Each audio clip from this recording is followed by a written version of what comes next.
I want to introduce you to Gaye Jackson, which is one of the persons running the organization Shelters to Shutters. Did I say that right? Shelters to Shutters, Houston. Yes. So, I have a YouTube video that you can go and watch and learn everything about. It's an amazing organization that helps people get their life back together, whether they were coming from, a bad abusive situation, like in a relationship, and they had to leave and they had nowhere to stay, no job. They help them also. There's just so many how do you say situationally homeless. Anyone that's situationally homeless, we can help them find a job and a home within the apartment industry is our goal. Whatever the situation is, again, living a relationship, maybe you just lost your job and have no money to find a place and no job, they'll help you. But now I want to talk about who she is, how did she start this, like in a personal level, so you can get to know the person behind, the organization basically. So tell me everything about you. Where are you from? Where are you from? Let's start there. Well, I'm from Houston, Texas. I love that you're born and raised in Houston, Texas. There's not many born and raised I know. Everyone that I meet, usually I would say like at least 90% they're coming from either other countries, other cities, anywhere, but rarely is we have like an original. Here I am, Houston, Texas, Herman Hospital. It's a great thing, and I know that it's wonderful because we are I love that we've become an international city, and that I'm still here, and I get to be part of all that because it's wonderful. You have seen it grown, I'm assuming. Yes. I've been here since 2009, I believe, and I love it, and I love how international it is. So this is, maybe because I'm not from here, that's why I meet everybody that is not from here. I don't know if it has anything to do with it, but yeah, most of the people that I know are not originally from here. So that's nice that you are from here. Yes, I'm from here, and I moved away. I was in Dallas for about 12 years, but this is home, and my mom was here, and so I kind of needed to be home and to help with her when she was a little bit older. So I love our city, and and again, we all say there's nothing like it.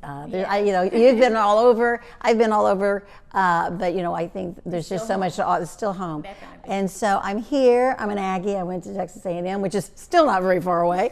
But when I came back, I started a business. I truly, at my heart, I'm an entrepreneur. And I think that's why I work so well with what I do now with Shelters to Shutters and other nonprofits that I've worked and helped with, whether it be board members or whatever, is because I have that entrepreneurial spirit. So when I came back from A&M, I studied psychology, which was great because I went into the floral business. So I opened a business. You were studying, hold on, let's back up. You studied psychology, but then you opened a flower shop, okay. A floral business. I was actually a floral business, and it was back in the time, during one of the oil booms. And so I didn't have a whole lot of clients, but because I'm an entrepreneur, I was out there always, marketing and doing and whatever, very much like you do. When you're an entrepreneur, you know that you have to get the word out, and you are your best, you're your best salesperson. So that's what I did. I was like, the network queen. I was out there. I actually, and that was right in the 90s. And so in the mid to late 90s, I was one of the fastest growing businesses in Houston with the Greater Houston Top 100 fastest growing businesses. And then my business was in the Heights. It was in the Heights before the Heights was so cool, but I knew it was in the middle of town, which was good. So then I started doing lots and lots of weddings, and it was all referral. I never did advertising in my business, which is great because it was just word of mouth. I tried to always do a little bit extra. That anybody that's an entrepreneur knows that if you just try to raise the level a little bit, you're going to be remembered. And so that's what I did. I became the #1 wedding florist in Houston for 9 straight years. So we did anywhere from 1 to 2 up to 7, 8, 9 weddings a weekend. So I had a large staff. We had 3 stores. I was in the Heights. The Four Seasons Hotel asked me to come down and have a store in their lobby, and I did all of their business, and so I became the downtown florist. And then we had one at the Heritage Society, because if you're back then in the early 2000s, it was kind of like you were either on this side of downtown or you're on that side of downtown. So we had one at the Heritage Society in downtown at the Four Seasons. And so I did lots and lots of weddings, but I'm the one who made every bridal bouquet. I delivered every bridal bouquet. So you were not just the one opening the business and running the business. You actually did all the flower arrangements and all that. Well, so yes. You were handy. I mean, So, I'm yeah. not good at that at all. Right. Well, I worked at a florist in high school. And so when I got out of school, a lot of people get married right out of college or around that time back then. And so I would do their weddings and whatever. And I just really loved it. I thought, let me try this. I remember saying to my dad at the time, I think I'll try this, and if it doesn't work, I'll get a real job. 25 years later, a real job. Being self-employed, it's not easy, okay? It's a job. Yes. You don't get paid per hour. That's literally the only difference. Yeah, the only difference is, yes. And so you put in even more time. And it's, and you're sitting kind of trying to enjoy something, and you think, oh, I probably need to go do that paperwork or whatever. You're always running. So anyway, but I loved it, and it was great. And I always knew, which was wonderful because my dad did die when I was in my mid-30s, and we had used Houston Hospice, and I kept thinking at the time I would love to write them a big check, because they were so wonderful, and I thought, I really can't do that, but what I can do is I can have a party, and because I'm a florist. I do events. So, so I did my very first fundraiser. I chaired my very first fundraiser. At the time, the Love It In. I got a group of friends together. That's your first feeling of helping. Yeah, because I wanted to pay back this one organization. So I did. Then I joined their board. They said, "Gosh, Gaye, we really want you on our board because you're a great fundraiser." And I said, "Perfect," because I want to give back to this organization. So I did. I joined their board. I was on their board for 8 years. And during that time, I saw how much I loved being able to be in a position. I loved my job. I loved what I did. But by having this entrepreneurial spirit, I also saw that I could use that to help grow nonprofits. And so that was what made my heart sing. I had a job to pay the bills and to travel and do all the other things I did. But the things that really made me happy and knew that I was really fulfilling my passion was the nonprofit work I did. And so I did that. I served on lots and lots of boards. I was on a state regulatory board appointed by the governor at the time. I mean, there was a lot of stuff that it was like, Gaye knows how to be on a board, and I knew how to serve, and so I did that. But I also knew always that I wanted to eventually not do my business. In fact, when I was ready to let it go, I gave the business to my employees and gave them all my clients so that they could. The flower shop, I gave all my clients to another, to my employees. Who will know that it was all theirs. I gave it to them so that they could have their start and get going.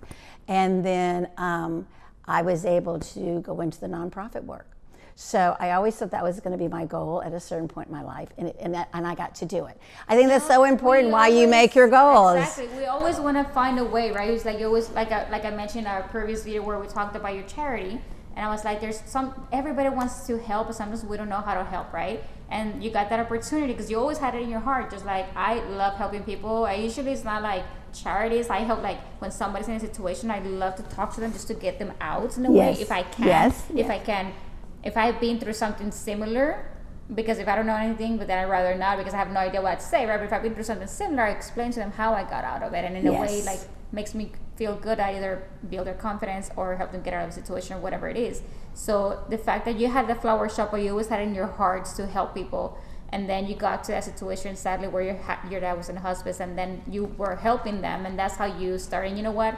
I always wanted to do this, and I found a way to do it, and then you went from there. Yes. That's amazing. Yeah. Well, and I think that's the thing for people. If you kind of know what you want to do. When I went to A&M, my ideal was I want to do some psychology. I want to do something to save the world. I mean, I want to do something to make a big difference. I remember talking to. You cannot save the world. Okay, we know that. We know we got a tie. But that's the big. That was like, oh my gosh, because that was naive, 15-year-old, big goals. But then I thought, no, I can't do that. But I can make a difference, and I want to make a difference in this world. And so how can we do it? In like one person obviously we make more even better. But like you said in our previous video about your charity, you help the father or the mother of an abusive relationship get out of that. You're also helping the children get out. Yes. Exactly. And so, and I don't think we talk enough about that, about when you help somebody, that it's not just them, it's a generational change you're making. And so I think that's one thing. If you thought about, doing something, and yes, that person's going to have a better life, but because it goes on and on and on and on. And so I think there is somebody different that just loves helping people, and so that's who you are. This is where Gaye is basically said, I want to help people. You were trying to do psychology, that didn't work. The flower shop, you were meeting people, then you help your employees get their, the flower shop from you so they can have a better life.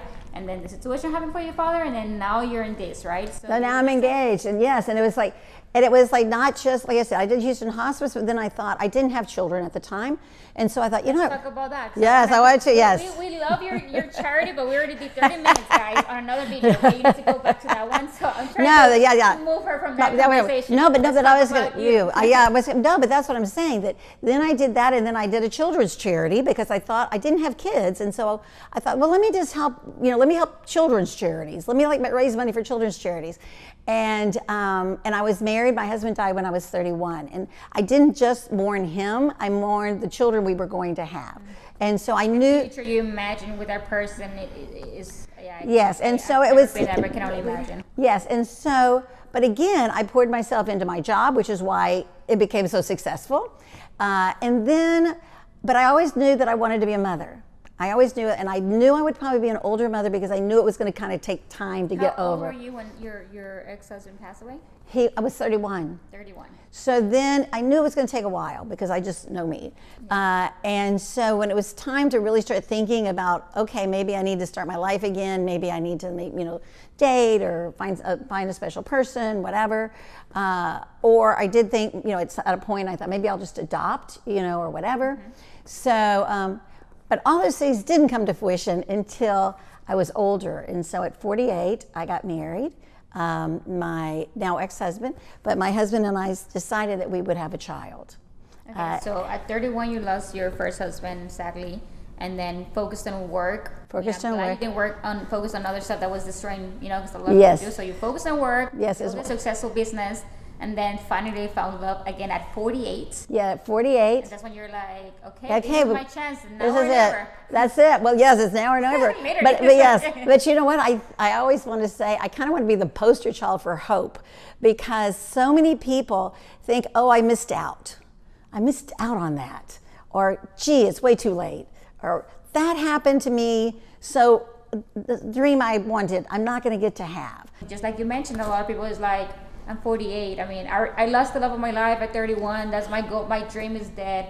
Or, I'm not gonna have kids because I'm already 45. And you were still found love and still had a child at 48. 50. 50. Okay, so she found love at 48 and then she had a child. 50. And I found, yes. And so, and what is a great story? We did IVF, and.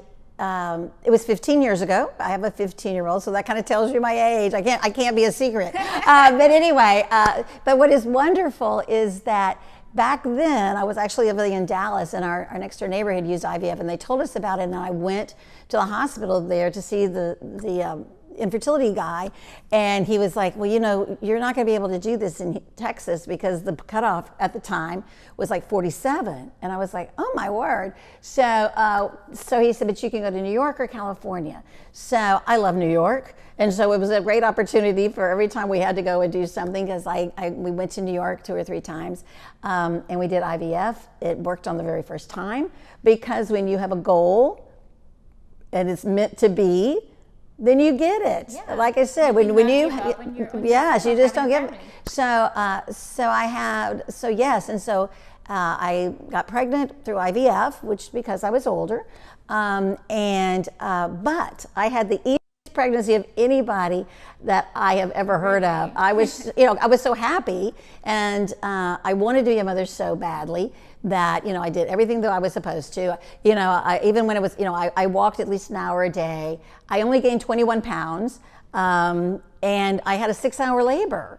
you know. And so when I was in Dallas, I was at 6 hours sounds like a lot, but I'm assuming normally it's a lot more.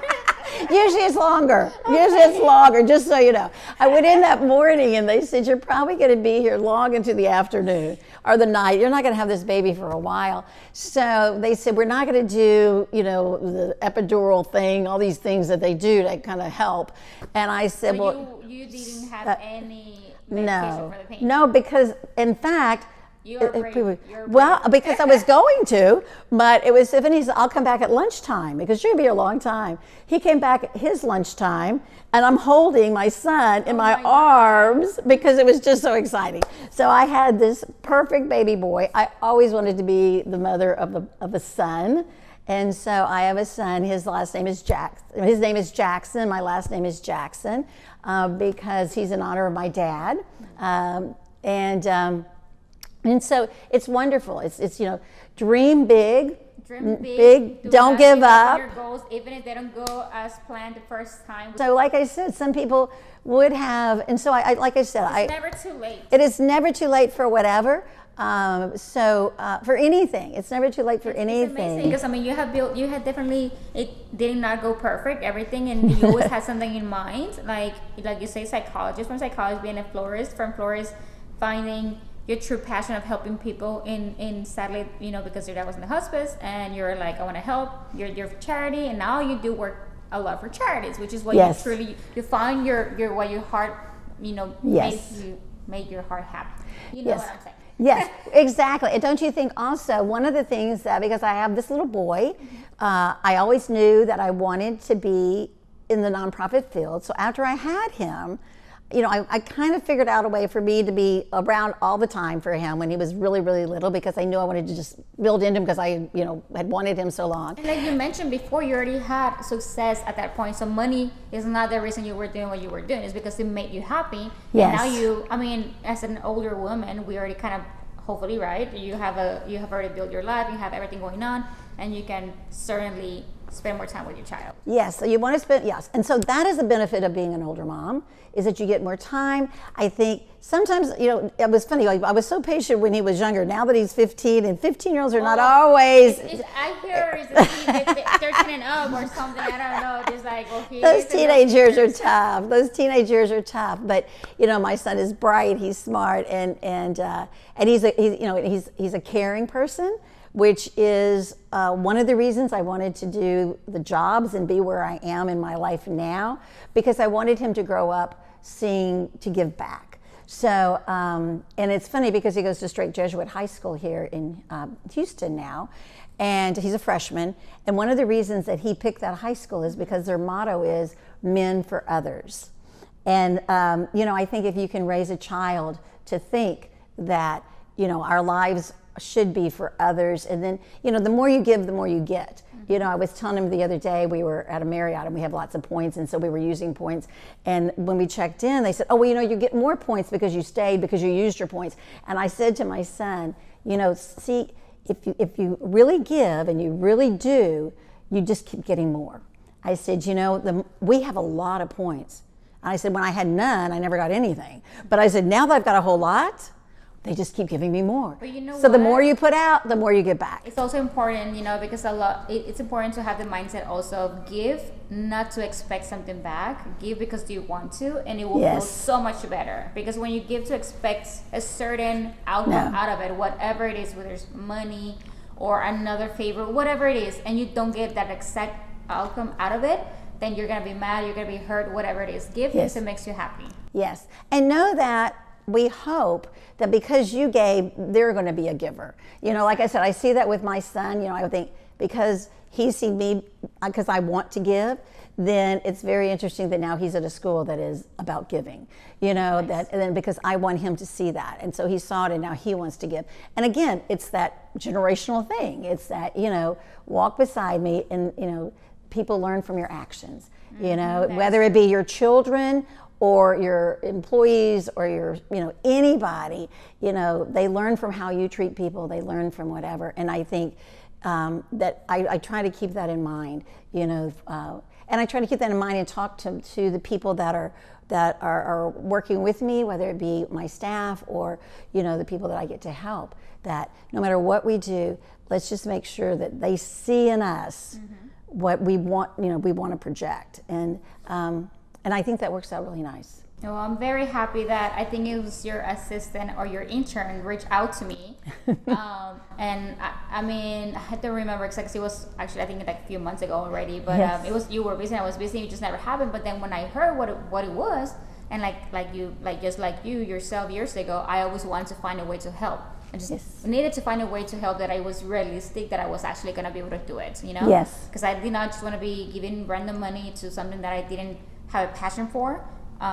But you know, you know, the charity that you work for, it's impressive, it's amazing, and I'm gonna be so glad to be part of it in some way, somehow. Yes. And so yes, I mean, I'm like somehow where you were before, right? Like always wanted to do it, and now I found this opportunity, just like you found the opportunity with the hospice with your dad. So this is my opportunity to start maybe some more in the future, you know, somehow. Yes. Something better is gonna come out of it, even more than, you know, being part of your community. Maybe putting this out there is gonna inspire someone else to do something else they want to do, or help the charity, or help other charities, or build a charity, whatever it is. So we want to inspire other people to help as well.